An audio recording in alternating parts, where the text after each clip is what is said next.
우리 마음속에는 누구에게나 지우고 싶은 기억이 하나쯤 있습니다. 어떤 사람은 잃어버린 가족을 떠올리고 어떤 사람은 과거의 큰 실수를 떠올리기도 합니다. 누군가는 부끄러웠던 말 한마디, 상처받았던 순간, 혹은 후회되는 선택 하나 때문에 오랫동안 마음이 아픕니다. 그런 기억은 때로 우리를 무겁게 만듭니다. 겉으로는 아무렇지 않게 지내지만 마음속에는 늘 그때의 아픔이 남아 있는 거죠. 그래서 다시 시작하는 것이 어렵고 하나님 앞에 서는 것도 자신이 없을 때가 많습니다. 그런데 성경을 보면 하나님은 그런 우리에게 괜찮다고 하시고 네가 어떤 삶을 살았든지 나는 너를 다시 부르고 싶다고 말씀하십니다. 모세가 그랬습니다. 그는 한때 애굽의 왕궁에서 살았지만 사람을 죽인 후 광야로 도망쳤습니다. 사람들 눈에는 실패자처럼 보였고 스스로도 자격이 없다고 생각했을 겁니다. 하지만 하나님은 그를 찾아오셨고 그를 통해 놀라운 일을 시작하셨습니다. 하나님은 오늘 우리에게도 말씀하십니다. 나는 네가 상처에서 벗어나기를 원한다. 나는 네가 죄책감에서 자유롭기를 바란다. 나는 너를 새롭게 하고 싶다. 오늘 이 시간 우리는 그 하나님의 부르심 앞에 서려고 합니다. 과거에 머무르지 않고 하나님을 바라보며 새로운 걸음을 내딛는 시간이 되기를 바랍니다. 첫째, 하나님은 과거를 잊는 것이 아니라 하나님께 집중하라고 말씀하십니다. 우리는 종종 과거를 잊고 싶다고 말합니다. 그때 그 말을 하지 말걸, 그때 그렇게 행동하지 말걸, 그런 마음이 자주 올라옵니다. 마음속 깊은 곳에 묻어둔 상처나 실수는 시간이 지나도 쉽게 사라지지 않습니다. 그래서 하나님도 우리에게 잊으라고 하실 것 같지만 성경은 그렇게 말씀하지 않습니다. 하나님은 오히려 내가 무엇을 하고 있는지를 보라고 하십니다. 중요한 건 기억을 지우는 것이 아니라 그 기억을 가진 채 어디를 바라보느냐는 것입니다. 이사야 43장 18절에서 하나님은 이전 일을 기억하지 말며 옛날 일을 생각하지 말라고 하십니다. 하지만 그 말씀은 과거를 지우라는 말이 아닙니다. 그 다음 구절에서 하나님은 보라, 내가 새 일을 행하리니 이제 나타낼 것이라고 하셨습니다. 하나님은 단지 과거를 외면하라는 것이 아니라 새로운 일을 하시는 자신을 보라는 것입니다. 즉, 과거에만 시선을 두고 있지 말고 하나님께 눈을 돌리라는 말씀입니다. 하나님이 어떻게 일하시는지를 바라보면 과거가 우리를 지배하지 못합니다. 이 말씀을 가장 잘 보여주는 인물이 바로 모세입니다. 그는 애굽 왕궁에서 자랐습니다. 많은 사람들이 부러워할 만큼 높은 자리에 있었고 지혜와 힘도 있었습니다. 그러나 그는 자신이 히브리인이라는 정체성을 지키고 싶었습니다. 그래서 억울하게 학대받는 동족을 돕기 위해 나섰지만 그 과정에서 애굽 사람을 죽이고 말았습니다. 결국 그는 사람들에게 외면당했고 살인을 저지른 자로 낙인 찍혀 광야로 도망쳤습니다. 그날 이후로 그는 모든 것을 잃었습니다. 자존심도, 미래도, 자신에 대한 확신도 무너졌습니다. 그는 실패했고 더 이상 아무 일도 하지 않는 사람이 되었습니다. 광야에서 양을 돌보며 하루하루를 보냈습니다. 그렇게 40년이 흘렀습니다. 그런데 바로 그때 하나님이 모세를 부르셨습니다. 떨기나무 가운데 나타나셔서 말씀하셨습니다. 내가 너를 바로에게 보내어 내 백성 이스라엘을 애굽에서 인도하여 내게 하리라. 하나님의 말씀이 시작된 것은 모세가 자신의 과거에서 벗어나지 못하고 숨어 살고 있을 때였습니다. 하나님은 그에게 과거를 잊으라고 하지 않으셨습니다. 오히려 그 상처와 기억을 가진 채 하나님이 하시는 일을 보라고 하셨습니다. 모세는 여전히 과거에 묶여 있었습니다. 나는 말이 느립니다. 나는 자격이 없습니다. 나는 할 수 없습니다. 그러나 하나님은 단호하게 말씀하셨습니다. 나는 너와 함께 하겠다. 여기서 중요한 것은 모세가 과거를 완전히 잊고 강해졌기 때문에 부르심을 받은 것이 아니라는 점입니다. 하나님은 모세의 과거를 알고 계셨습니다. 그의 실수도, 그의 두려움도, 그의 상처도 다 알고 계셨습니다. 그런데도 하나님은 그를 사용하시겠다라고 말씀하셨습니다. 왜냐하면 하나님의 일은 과거에 묶인 사람을 통해서도 이루어질 수 있기 때문입니다. 하나님은 그 사람을 먼저 회복시키시고 그 사람을 통해 새로운 일을 시작하십니다. 우리도 마찬가지입니다. 우리가 가진 아픈 기억과 상처는 시간이 지나도 쉽게 지워지지 않을 수 있습니다. 어떤 일은 너무 생생해서 오랜 시간이 흘렀는데도 어제 일처럼 떠오르기도 하고, 어떤 말은 들을 때마다 마음을 찌르는 가시처럼 남아있어서 사람들 앞에서는 웃고 있어도 속으로는 늘 무거운 마음을 안고 살아갑니다. 그래서 어떤 날은 괜찮다가도 또 어떤 날은 아무 일 아닌 것 같은 장면 하나에도 다시 그때의 아픔이 올라와 눈물을 흘리기도 합니다. 이처럼 상처는 단순히 마음속 기억만이 아닙니다. 우리의 자존감을 무너뜨리고 기도하는 손을 주저하게 만들고 하나님 앞에 서는 마음을 약하게 만듭니다. 하나님이 나를 쓰시기에는 부족하다고 느끼게 하고 나 같은 사람은 회복될 수 없다는 생각에 머물게 만들기도 합니다.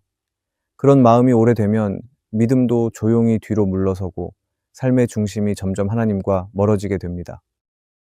그렇기 때문에 하나님은 우리가 과거에 묶이지 않기를 바라십니다. 그냥 잊으라고 말씀하시는 것이 아닙니다. 상처와 기억을 덮으라고 하시는 것도 아닙니다. 하나님은 우리가 그 아픔 속에서도 다시 고개를 들고 하나님의 얼굴을 바라보기를 원하십니다.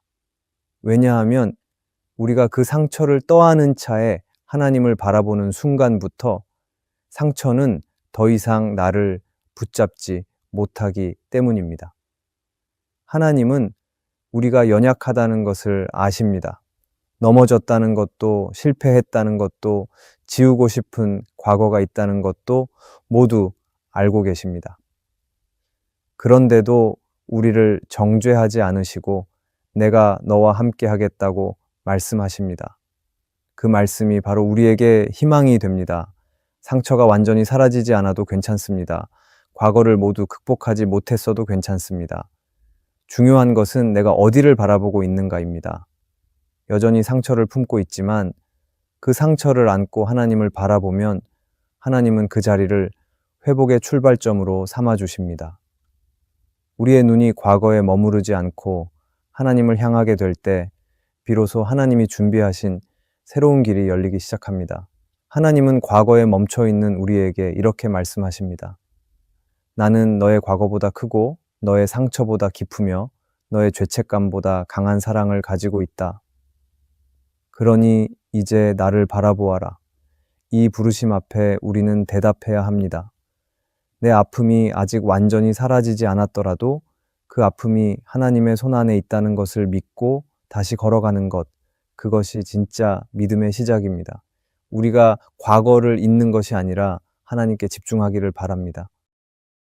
둘째, 하나님은 실패를 통해 나를 더욱 성숙하게 만드십니다. 우리 삶에서 실패는 누구나 겪는 일입니다. 누구는 관계에서 실패하고 누구는 선택에서 실패합니다. 때로는 아무도 모르게 스스로를 실망시키는 실패도 있습니다. 문제는 그 실패가 한 번으로 끝나지 않는다는 것입니다. 실패는 마음의 흔적을 남기고 자꾸 자신을 작게 보게 만들고 자신감을 잃게 만듭니다. 그래서 나는 안 될 거야 라는 생각에 익숙해지고 더 이상 도전하지 않게 되는 것입니다. 그러나 하나님은 그런 실패 속에서도 일하시고 우리를 더욱 깊고 성숙한 사람으로 이끌어 가십니다. 성경에 나오는 인물 중에 실패를 통해 성숙해진 사람이 바로 베드로입니다. 베드로는 예수님을 누구보다 사랑한다고 말하던 제자였습니다. 베드로는 모두 주를 버릴지라도 나는 끝까지 따르겠습니다 라고 고백했던 사람입니다. 하지만 예수님이 붙잡히셨을 때 그는 3번이나 나는 예수님을 모릅니다 라고 부인하고 말았습니다. 그것도 저주하며 부인했습니다. 그 순간 베드로는 무너졌습니다. 자기가 어떤 말을 했는지, 어떤 마음을 가졌는지를 생각할수록 스스로가 부끄럽고 견디기 힘들었을 것입니다. 그런 베드로에게 예수님은 다시 찾아오셨습니다. 부활하신 후 디베랴 바닷가에서 예수님은 베드로에게 물으셨습니다. 네가 나를 사랑하느냐? 예수님은 베드로의 실패를 묻지 않으셨습니다. 왜 그랬냐고 다그치지 않으셨습니다. 그저 사랑을 묻고 다시 사명을 맡기셨습니다. 그렇게 예수님은 실패한 베드로를 부르셨고 그를 다시 회복시키셨고 그를 교회의 반석으로 세우셨습니다. 베드로는 그 실패를 통과하면서 진짜 제자로 성숙한 사도로 변화되었습니다. 우리 삶도 마찬가지입니다. 실패는 끝이 아닙니다. 실패는 때로 하나님의 손에 들려 성숙의 과정이 됩니다. 우리가 가진 교만, 자기 확신, 말로는 믿음이라고 하지만 실제로는 나를 믿었던 마음들이 실패를 통해 무너지게 되고 그 안에서 비로소 하나님을 의지하는 법을 배우게 됩니다. 하나님은 우리를 실패하게 하시는 분은 아니지만 실패 속에서 반드시 일하시는 분입니다. 모세도 마찬가지였습니다. 왕궁에서 자랐던 모세는 강하고 정의로운 사람이었지만 그 안에 조급함과 분노가 있었습니다. 그는 이스라엘 백성을 돕고 싶었지만 하나님의 때를 기다리지 못했습니다. 그 결과 그는 사람을 죽였고 광야로 도망쳐야 했습니다. 그러나 그 실패의 시간이 하나님 앞에서는 훈련의 시간이 되었습니다. 아무도 주목하지 않는 그곳에서 모세는 하나님의 부르심을 기다리는 사람으로 빚어졌습니다. 하나님은 그 시간을 통해 모세를 낮추시고 다시 세우셨습니다. 우리가 겪는 실패 역시 그럴 수 있습니다. 지금은 너무 아프고 도무지 이해가 되지 않을 수 있습니다. 왜 이런 일이 나에게 일어났는지, 왜 여기까지 와야 했는지, 마음속엔 수많은 질문이 맴돌 수 있습니다. 때로는 하나님이 정말 계신 건지, 나를 잊으신 건 아닌지, 기도조차 잘 나오지 않는 그런 시간도 있습니다. 누군가 위로의 말을 건네도 마음에 닿지 않고 혼자 있는 시간이 더 편하게 느껴지기도 합니다. 세상이 다 멈춘 것 같은 느낌, 나 혼자만 멀리 떨어져 있는 것 같은 고립감이 우리를 짓누를 때가 있습니다. 하지만 하나님은 그 자리에 함께 계십니다. 우리의 실패를 놀라워하지 않으시고 우리의 눈물을 모른 척하지 않으십니다. 오히려 가장 깊은 아픔 속에서 하나님은 가장 가까이 다가오십니다. 우리가 눈물로 기도하는 그 자리에 아무 말 없이 주님의 위로가 흘러오기 시작합니다. 하나님은 지금도 우리를 보고 계시고 멈춘 것처럼 느껴지는 그 실패 속에서 우리를 새롭게 빚고 계십니다. 하나님은 실패를 통해 우리의 마음을 다듬으십니다. 우리가 하는 기도가 간절해지고 말씀이 내 삶에 진짜 힘이 되며 찬양이 그냥 노래가 아니라 고백이 되는 때가 바로 이 실패의 시기입니다. 하나님은 이 시간을 통해 우리가 그분을 더 깊이 알기를 원하십니다. 겉으로는 아무 일도 일어나지 않는 것 같지만 보이지 않는 곳에서 하나님은 우리를 다시 빚고 계십니다. 우리는 넘어졌다고 생각하지만 하나님은 그 자리에 다시 서도록 손을 내밀고 계십니다. 그러니 실패했더라도 끝난 것이 아닙니다. 하나님께 쓰임받기엔 부족해 보일지라도 하나님은 아직 우리 인생의 문을 닫지 않으셨습니다. 오히려 지금이 하나님께서 우리 안에 더 깊은 일을 시작하시는 시간입니다. 이 실패는 우리를 무너뜨리기 위한 것이 아니라 더 단단하게 세우시기 위한 하나님의 준비입니다. 주님은 우리에게 이렇게 말씀하십니다. 너는 아직 끝나지 않았다. 나는 너를 포기하지 않는다. 나는 너를 다시 세울 것이다.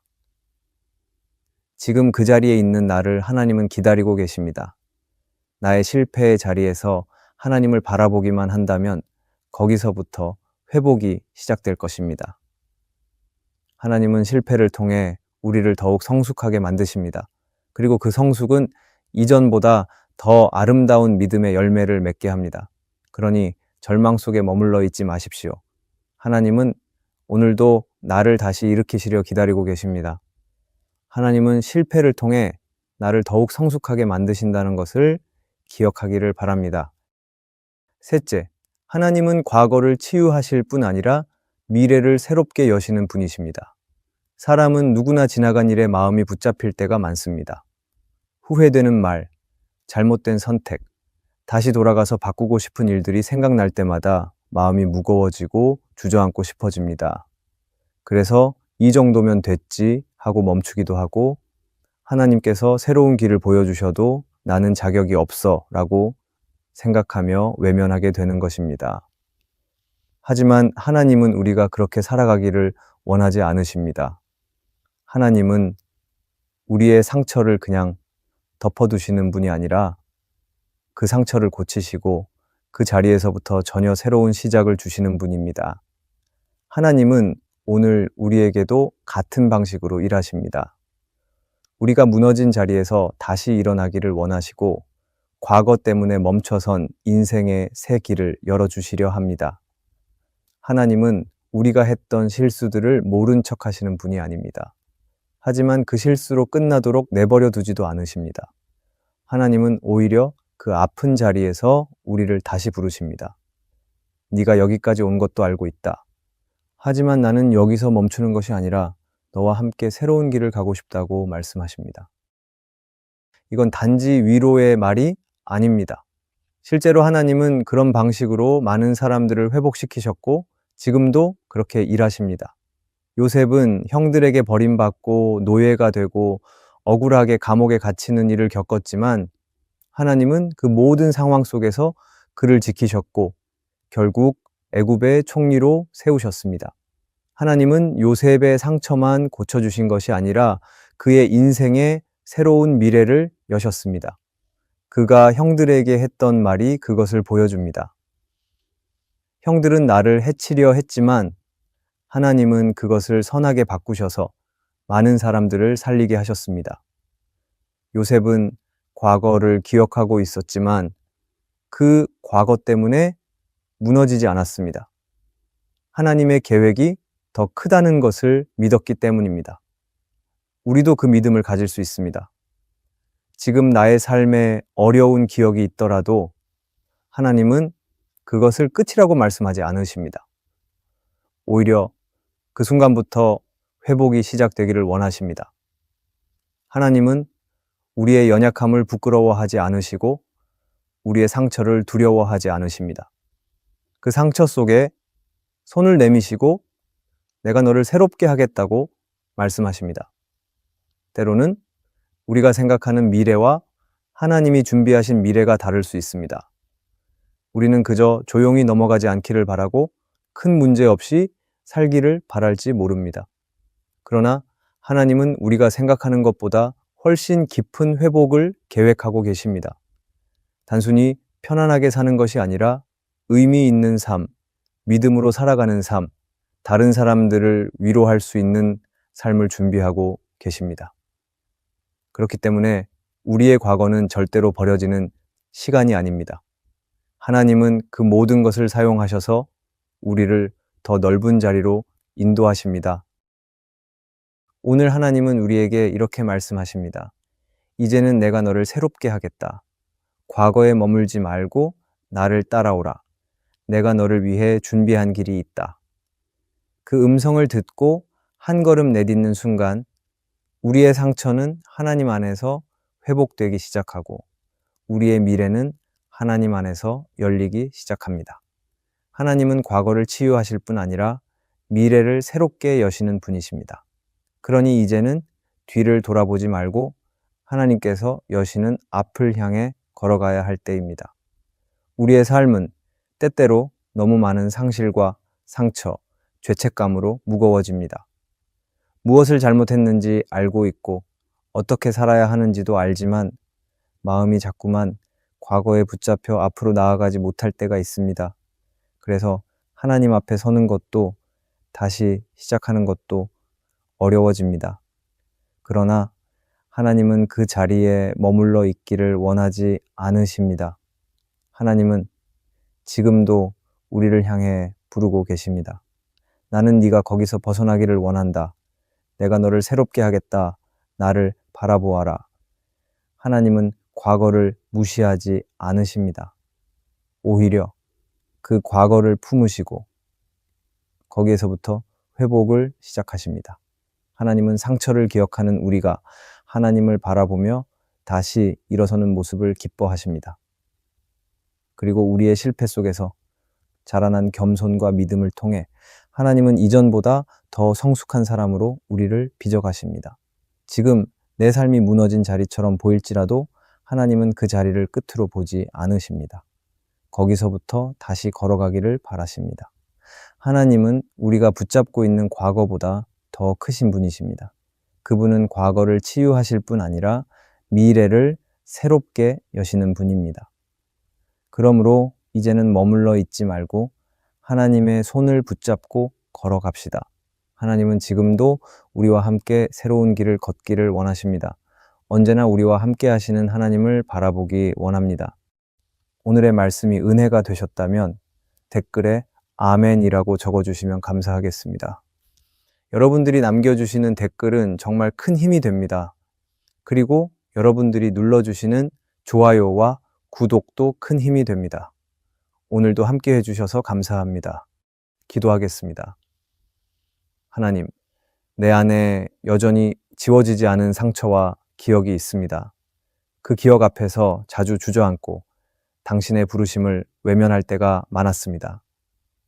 그러나 오늘 주님께서 나를 여전히 부르고 계심을 알게 되었습니다. 내 과거를 덮으시는 것이 아니라 그 자리에서부터 회복을 시작하시는 주님을 믿습니다. 나의 실패 속에서도 일하시는 주님의 손길을 신뢰합니다. 이제는 뒤를 돌아보지 않고 주님이 여시는 길을 따라 걷겠습니다. 내가 잃어버린 것보다 주님이 준비하신 것이 더 크다는 믿음을 주십시오. 주님의 은혜 안에서 새롭게 살아가게 하여 주시옵소서. 예수님의 이름으로 기도합니다. 아멘.